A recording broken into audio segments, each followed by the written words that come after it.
Punyaku.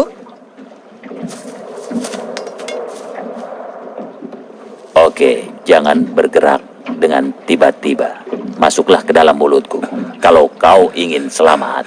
Masuk ke mulutmu? Hah? Dan bagaimana kau bisa menyelamatkan aku? Punyaku. Karena aku dapat membawamu pada anakmu. Ya, benar. Tidak, aku kenal anakmu. Dia orange, dia punya satu sirup cacat di tubuhnya. Itu Nemo! Peganglah yang erat!